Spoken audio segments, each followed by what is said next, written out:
नमस्कार बच्चों, आपका फिर से स्वागत है मेरे चैनल में।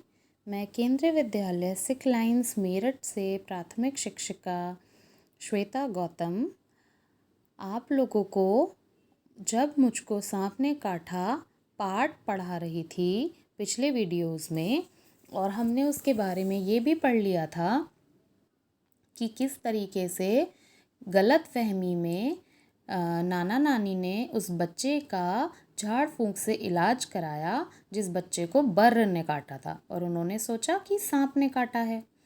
फिर उसके बाद हमने सांप के विषय में भी कुछ मुख्य बातें सीखी जो आज तक हमें नहीं पता थी, जो गलत पता थी, जिनको हम गलत गलत समझते हुए आए थे। ठीक है,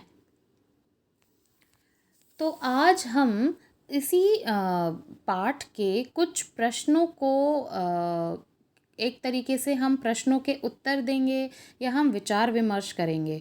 ये जो प्रश्न है ये वही बच्चा आपसे पूछ रहा है जिस बच्चे ने आपको कहानी सुनाई है। ठीक है, तो आपकी पुस्तक जो है रिमझिम, उसी में ये प्रश्न दिए हैं, मैंने वहीं से लिए हैं, आप वहाँ भी जाकर देख सकते हैं। उसमें एक जैसे ही पाठ खत्म होता है वहीं पे अगली हेडिंग में है कहानी की बात, तो मैंने कहानी की बात के साथ उसके उत्तर दे दिए हैं। तो पहला प्रश्न है जो नीले रंग से लिखा है, नाना मुझे झाड़ फूंक वाले के पास क्यों ले गए। तो बहुत सिंपल है, बहुत आसान जवाब है कि नाना झाड़ फूंक वाले के पास इसलिए ले गए क्योंकि उनको लगा कि बच्चे को सांप ने काटा है और वो उसको इलाज के लिए ले गए, झाड़ फूंक कराने के लिए। दूसरा प्रश्न, मैं बूढ़े आदमी को क्या बताना चाहता था। अब बच्चा प्रश्न आपसे पूछ रहा है कि क्या बताना चाहता था, तो मैं बूढ़े आदमी को ये बताना चाहता था कि मुझे सांप ने नहीं बर्र ने काटा है ना, लेकिन वो बता नहीं पाया। तीसरा प्रश्न, जब सांप नारियल के खोल में घुस गया तब मैंने क्या किया, मैंने ऐसा क्यों किया होगा। तो आपको दो प्रश्नों के उत्तर देने हैं। पहला तो ये कि उस बच्चे ने क्या किया था जब वो नारियल के खोल में घुस गया, पहले आप उसका जवाब देंगे, फिर जो आपका जवाब होगा उसका आपको उत्तर देना है कि ऐसा क्यों किया गया होगा।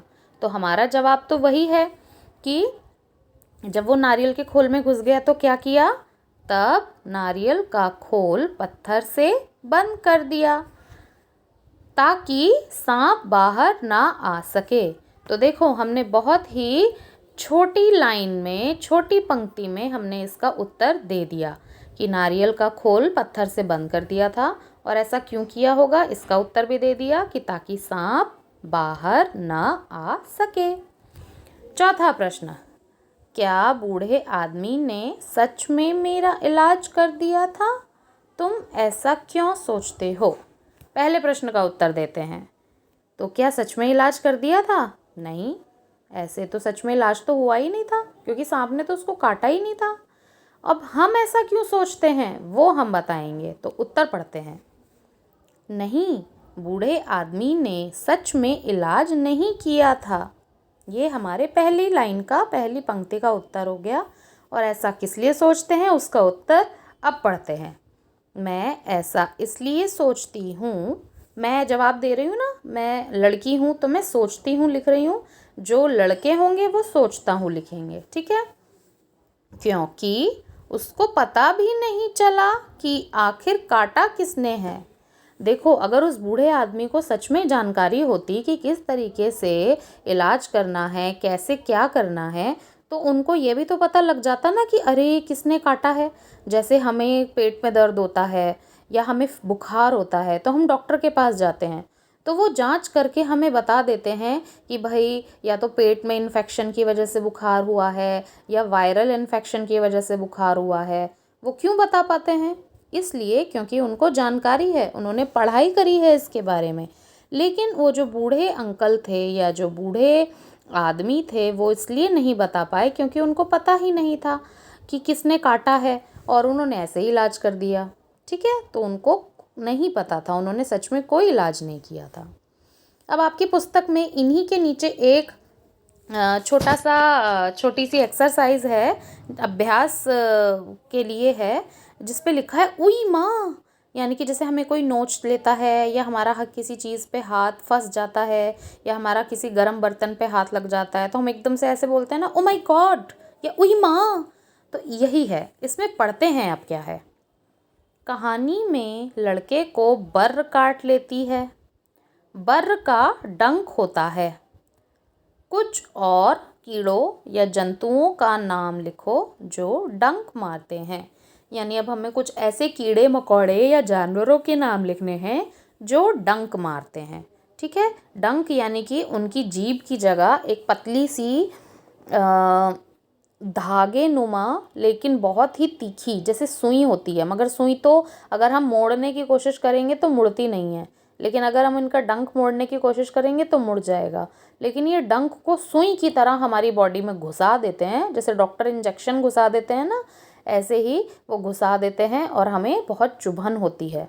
और जो जहरीले होते हैं, डंक के ज़रिए उनका जहर हमारे शरीर में भी चला जाता है।